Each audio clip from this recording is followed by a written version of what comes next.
Hello, good morning. Let's do a Facebook Live. Let's talk about secrets. Everybody likes secrets, right? I'm going to tell you the top 3 realtor secrets when it comes to trying to sell your house. So I'm going to let you, I've been doing this for 33 years. I'm going to let you in on the top 3 realtor secrets.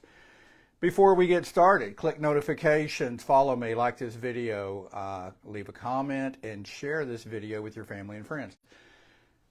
I've been doing this for 33 years. There are secrets in real estate. There are realtor secrets, and I'm going to share 3 of them with you. So you want to sell your house. There are 3 pillars or 3 main components that go into you selling your house. And I'm going to share those with you. Selling your house is not rocket science. It doesn't have to be complicated. There are 3 things that I learned when I got into real estate several years ago, and this is them. There's 3. There's not 300. It's not rocket science. There's number 1, location, number 2, condition, number 3, price. That's it. That's the 3 secrets. That's the 3 components that go into selling your house.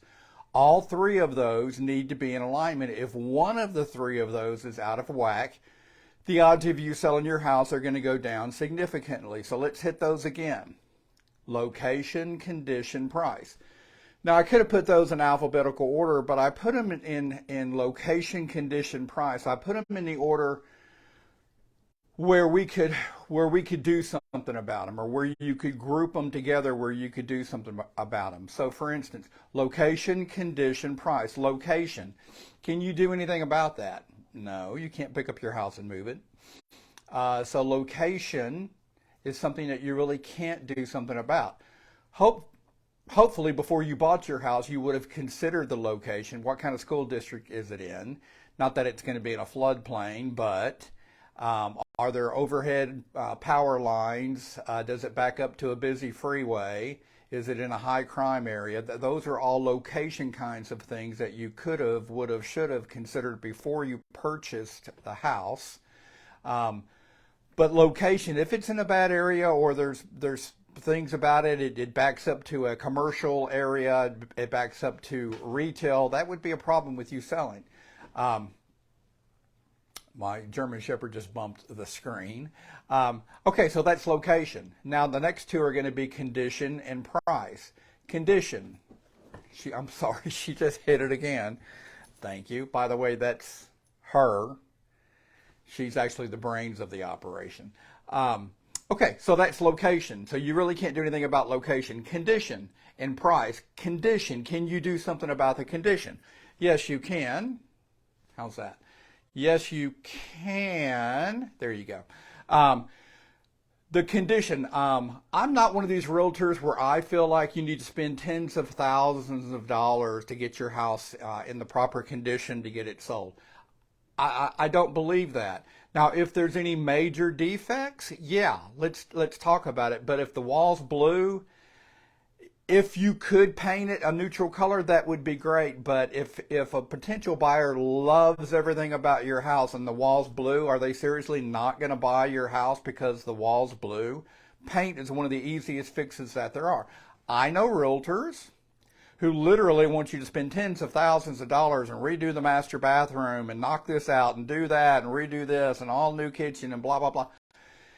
New flooring, new paint, and I understand that school of thought, but my thought has always been, you're going to spend all these tens of thousands of dollars, and then how do you know that the new buyer actually has the same taste that you do?